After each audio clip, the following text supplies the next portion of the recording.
الحمد لله الذي لم يزل ولا يزال حيا قيوما سميعا قديرا مدبرا بصيرا. ونشهد أن لا إله إلا الله وحده لا شريك له. ونشهد أن سيدنا ونبينا وحبيبنا ومولانا محمدا عبده ورسوله. أما بعد فأعوذ بالله من الشيطان الرجيم. بسم الله الرحمن الرحيم. ولنبلونكم بشيء من الخوف والجوع ونقص من الأموال والأنفس والثمرات وبشر الصابرين. صدق اللہ العظیم. رہ کے دنیا میں بشر کو نہیں زیبا غفلت، رہ کے دنیا میں بشر کو نہیں زیبا غفلت. موت کا جان بھی لازم ہے کہ ہر آن رہے. جو بھی بشر آتا ہے دنیا میں یہ کہتی ہے قضا، میں بھی پیچھے چلی آتی ہوں ذرا دھیان رہے. اللہم صلی علی سیدنا محمد وعلی آل سیدنا محمد وبارک وسلم. حق تعالی جل شانہ نے اس دنیا کو دار الامتحان بنایا ہے. یہ دنیا اطمینان کی جگہ نہیں، یہ آزمائش کی جگہ ہے. یہاں مالدار کا، غریب کا اور دنیا میں بسنے والے ہر ایک آدمی کا، ہر کسی فیلڈ میں اس کا ایک امتحان اور اس کا ایک ایگزام ہو رہا ہے. جو بھی انسان دنیا میں آیا ہے، جو بھی مخلوق آئی ہے اور جس نے جنم لیا ہے اس زمین پر، اس کو حالات سے گزرنا پڑے گا. انسانوں کو حالات سے گزرنا پڑے گا. یہ میری اور آپ کی ایک سوچ ہے کہ میں ایمان والا ہوں، میں کلمے والا ہوں، اس لیے میں بہت اطمینان کی زندگی گزاروں گا. تو یہ سوچ کو بدلنا پڑے گا. جس نے ایمان کا بول بولا ہے، جس نے کلمے کے دائرے میں اپنے آپ کو داخل کیا ہے، جس نے اپنی زبان سے یہ اقرار کیا ہے کہ اس کائنات کا بنانے والا خالق اور مالک ایک میرا اور آپ کا اکیلا ایک رب ہے. میں نے اور آپ نے اس بات کا اقرار کیا ہے کہ اس روئے زمین کا ذرہ ذرہ اور قطرہ قطرہ میرے اور آپ کے رب کے تابع ہے. اسی کے حکم سے کائنات کا نظام چلتا ہے. تو اس کو حالات سے گزرنا پڑے گا. یہ دنیا ہی ہے کہ جو حالات اور آزمائش کی جگہ ہے. اسی لیے اس دنیا میں امتحان کا آنا یقینی ہے. یہ بات تو دلوں کی گہرائیوں میں بٹھانا پڑے گا کہ میں نے اور آپ نے کلمے کو اپنی زبان سے اقرار کیا ہے. اب یہ میرا اور آپ کا کلمہ ہمارے دلوں کی گہرائیوں میں اترا ہے کہ نہیں اترا ہے. میں اور آپ اپنی زبان سے ایک رب کو مانتے ہیں یا دلوں کی گہرائی سے کائنات کے پیدا کرنے والے رب کو مانتے ہیں. یہ اس وقت میرا اور آپ کا امتحان ہر شعبے میں، ہر موڑ پر، ہر جگہ پر ہوگا. اسی لیے قرآن کریم نے فرمایا وَلَنَبْلُوَنَّكُمْ بِشَيْءٍ مِّنَ الْخَوْفِ. ہم ضرور بھی ضرور تمہارا امتحان لیں گے. أَحَسِبَ النَّاسُ أَن يُتْرَكُوا أَن يَقُولُوا آمَنَّا وَهُمْ لَا يُفْتَنُونَ. قرآن کریم میں حق تعالیٰ دوسری جگہ فرماتے ہیں کہ جنہوں نے ایمان قبول کیا ہے، کیا انہوں نے یہ گمان کر لیا کہ ان کو آزمایا نہیں جائے گا؟ نہیں. میں اور آپ نے جو عالم ارواح میں جو رب کریم کے سامنے جو عہد و پیمان کیا تھا، جو وعدہ کیا تھا، الستُ بربکم، رب نے پوچھا تھا کیا میں تمہارا رب نہیں ہوں؟ میں نے اور آپ نے قیامت تک آنے والے ایک ایک اللہ کے بندہ اور اللہ کی بندی نے یہ کہا تھا بھلا کیوں نہیں، آپ ہمارے رب ہیں، آپ ہمارے خالق ہیں، آپ ہی ہمارے مالک ہیں، آپ ہی ہمارے رازق ہیں، آپ ہی اولاد دینے والے ہیں۔ تو اس امتحان کے لیے، اس عہد و پیمان میں، اس وعدے میں اور آپ پکے ہیں یا کچے ہیں؟ اللہ نے دنیا کا یہ نظام قائم فرمایا اور دنیا کے اندر مجھے اور آپ کو حالات سے گزرنا پڑے گا، امتحان سے گزرنا پڑے گا، تاکہ پتا چلے کہ میرے بندے نے میرے سامنے جو عہد و پیمان کیا تھا اس وعدے میں، اس عہد و پیمان میں کتنا اپنے آپ کو پکا بناتا ہے۔ اسی لیے ہزاروں نہیں کروڑوں کی تعداد میں سورہ زمین پر بندے آئے، بڑے بڑے طاقتور آئے، بڑے بڑے حکمران آئے، ساروں کو ساروں منومن مٹی کے نیچے دبنا پڑا اور جانا پڑا۔ مجھے اور آپ کو بھی جانا ہے اور مجھے اور آپ کو بھی اس زمین کو، اپنے گھر کو، گھر کی راحت کی ساری چیزوں کو چھوڑنا پڑے گا۔ ایک دن منومن مٹی کے نیچے دفن کر دیا جائے گا۔ اسی لیے فرمایا ایمان والا بندہ اور ایمان والی بندی جب کسی کے گھر میں جنم لیتا ہے، وہ ایمان والے گھر میں ہے، تو شریعت مطہرہ نے یہ پیغام دیا، یہ سبق سکھایا کہ اگر تو ایمان والے گھر میں پیدا ہوا ہے، ایمان والے گھر میں پیدا ہوئی ہے، تو تیرے کان میں اذان کہی گئی، تیرے کان میں اقامت کہی گئی، تکبیر کہی گئی ہے۔ اے بندے، اے اللہ کی بندی اور او اللہ کے بندے، تیری زندگی اتنی مختصر ہے، اتنی چھوٹی زندگی ہے کہ تو اس مختصر زندگی کو غفلت میں نہ گزارنا۔ کیوں کہ تیری اذان ہو چکی ہے، تیری اقامت ہو چکی ہے، صرف تیری نماز جنازہ باقی ہے۔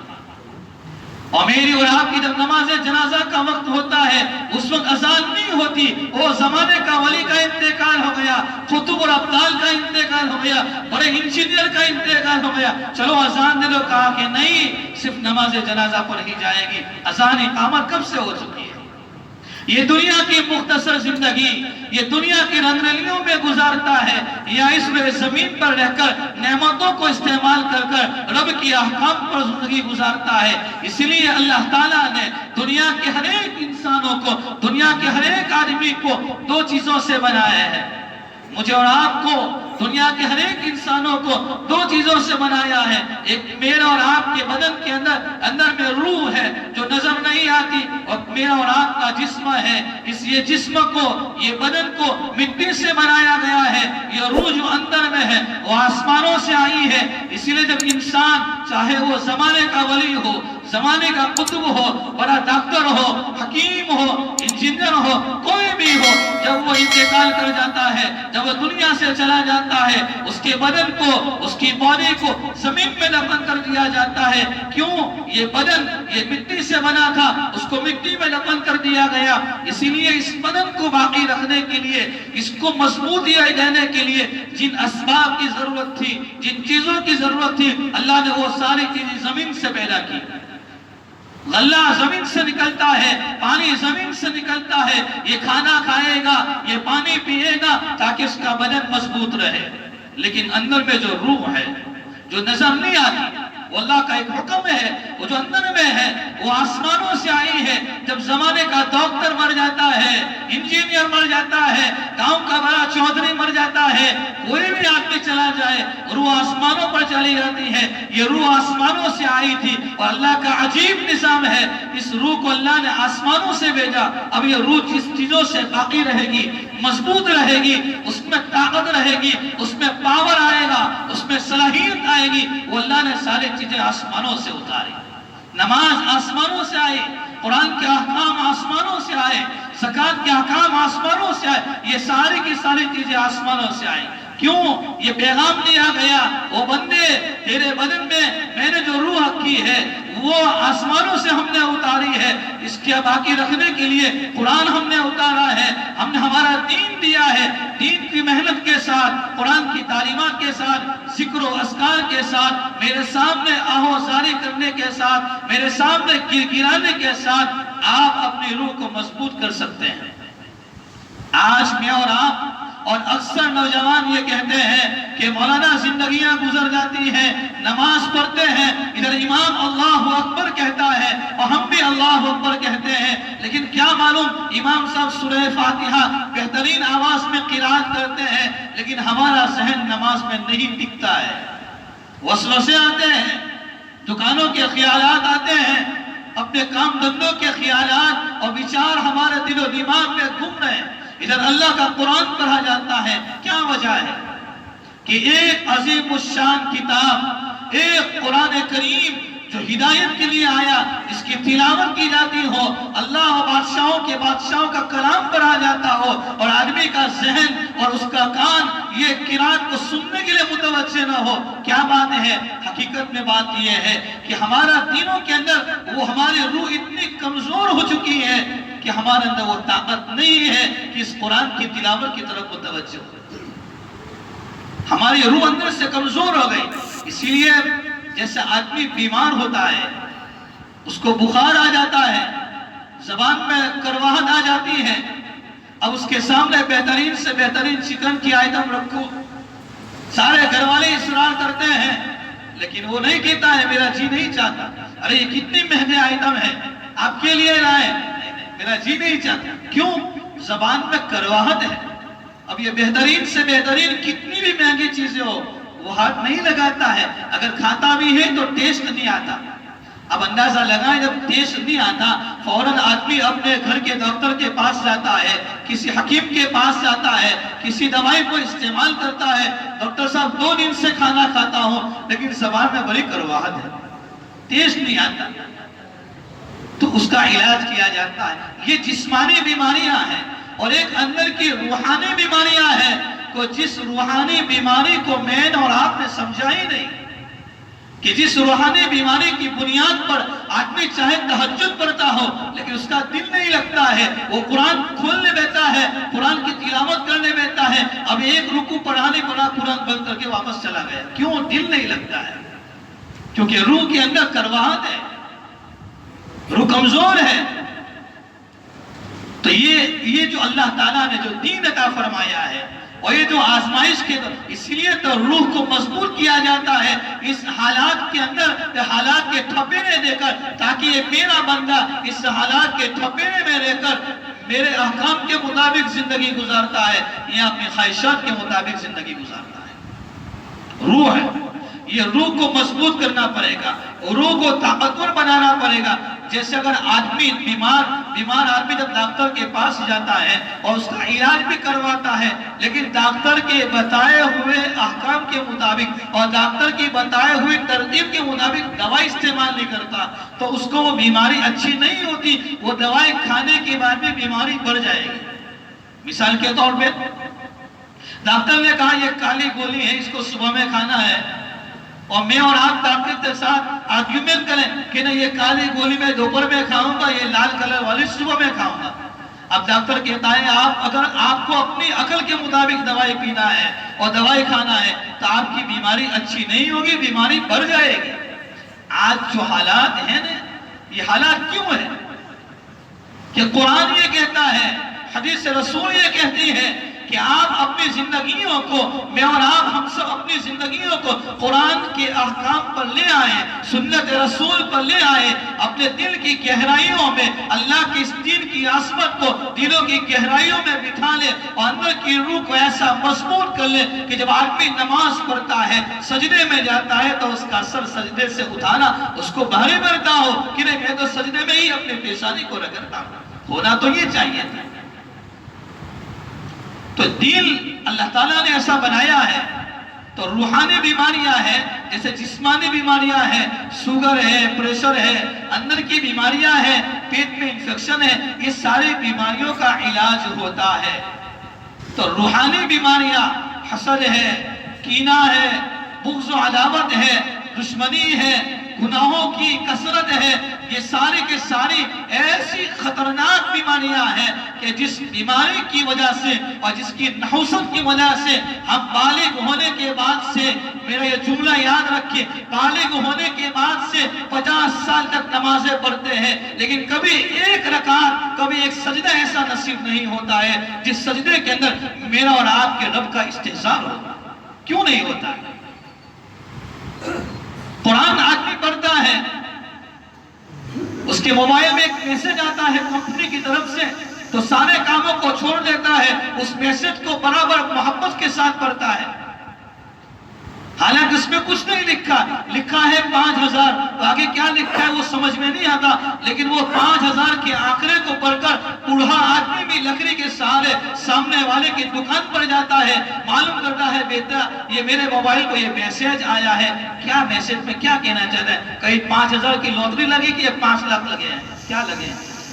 یعنی آدمی کا دل اندر سے بےتاب ہو جاتا ہے، بے قرار ہو جاتا ہے۔ آپ اندازہ لگائیں کہ بالغ ہونے کے بعد سے ہم نمازوں میں قرآن پڑھتے ہیں، قرآن کی تلاوت سنتے ہیں، امام صاحب کے پیچھے برس ہا برس سے سورہ فاتحہ سنتے ہیں، کیا کبھی ہمیں اس بات کی توفیق ہوئی کہ ہم امام صاحب کے پاس جا کر پوچھیں کہ امام صاحب آپ روزانہ سورہ فاتحہ پڑھتے ہیں، اس سورہ فاتحہ میں میرا اور آپ کا رب کیا پیغام دیتا ہے؟ مجھے اور آپ کو میرا اور آپ کا رب کیا کہتا ہے؟ میں برس ہا برس سے الم تر کیف فعل ربک باصحاب الفیل سورہ فیل کی سورت پڑھتا ہوں، میں سورہ ناس پڑھتا ہوں، میں چھوٹے سے سورہ اخلاص پڑھتا ہوں، اس میں میرا اور آپ کا رب کیا پیغام دیتا ہے؟ یہ جو حالات ہیں نا، یہ ہماری اندر کی روح کی بیماریوں کی وجہ سے ہے کہ ہم نے ہماری محنت تو کی ہے، لیکن ہم نے اپنی محنت اپنے جسمانی طور پر کی ہے، اپنے بدن پر محنت کی ہے، اندر کو روح کو بنانے کی محنت نہیں کی ہے۔ نیت کرے کہ جو پچھلی زندگی گزر گئی اللہ تعالیٰ پچھلی زندگی پر عفو کا قلم پھیر دے، لیکن اگلی زندگی ایک نئی زندگی، ایسی انقلابی زندگی ہو، ایسی بہترین زندگی ہو جس زندگی کے اندر میرا اور آپ کا رب اس سے راضی اور خوش ہو جائے۔ دنیا والے کبھی راضی نہیں ہو سکتے ہیں، ایک کو راضی کرنے جائیں گے دوسرا ناراض ہو جائے گا، ایک کو خوش کرنے جائیں گے دوسرا ناخوش ہو جائے گا، لیکن میرا اور آپ کا رب ایسا پیارا رب ہے، ایسا پیارا مالک ہے کہ جو بار بار ہمیں ایسے موقع دیتا ہے کہ جس موقع کو غنیمت جان کر میں اور آپ اپنے دلوں کی دنیا کو بدل دیں۔ اسی نسبت پر ہمارے سامنے جو اجتماع کی جو ترتیب چل رہی ہے یہ اسی عنوان سے ہے، یہ کوئی میلہ وغیرہ نہیں ہے کہ آدمی بستر لے کر چلا گیا اور وہاں جانے کے بعد پھر اپنے کاموں میں لگے، نہیں، وہاں اس نیت کے ساتھ جائیں کہ آج تک کی میری پچھلی زندگی گزر گئے، لیکن آج کے اس اجتماع سے میں اس نیت کے ساتھ وہاں سے نکلوں گا کہ میری دل کی دنیا بدل چکی ہو، میں پچھلی زندگی پر اللہ سے توبہ کروں، اگلی نئی زندگی پر اللہ سے یہ عہد کروں کہ اللہ باقی زندگی کو تیرے دین کی محنت کے ساتھ گزارنے کے لیے ہمیں قبول فرما لے۔ اسی لیے جو ہمارے سامنے جو اجتماع آ رہے ہیں، آپ کے یہاں بھی اجتماع آ رہا ہے دالکی گاؤں میں، میری تمام بھائیوں سے، تمام خصوصاً نوجوانوں سے، اور جو آسانی کے ساتھ جہاں پہنچ سکتے ہیں اپنے کاموں کو آگے پیچھے کر اس اجتماع کی ایک ایک مجلسوں میں وہاں پہنچے۔ آپ اندازہ لگائیں ہمارے بزرگان دین جو بڑی عمر کے ہو چکے ہیں، جن کے پاؤں میں گھٹنوں میں چلنے کی تکلیف ہے، لیکن اتنی بڑی عمر ہونے کے باوجود بھی لکڑی کے سہارے وہ اپنے گھروں کے کاموں کو چھوڑ کر، گھروں کی راحتوں کو چھوڑ کر وہ دینی اجتماع میں اس مجلسوں کو میں آتے ہیں۔ ہم بھی وہاں پر اپنے کاموں کو آگے پیچھے کر ابھی سے ترتیب بنائیں کہ کس اعتبار سے جائیں گے، مسجد و جماعت سے، مشورے سے، جو بھی یہاں کی ترتیب ہو اس اعتبار سے میری تمام بھائیوں سے یہ دلی درخواست اور عاجزانہ یہ درخواست ہے کہ تمام کے تمام وہاں اجتماع کی مجلس میں پہنچنے کی کوشش کریں۔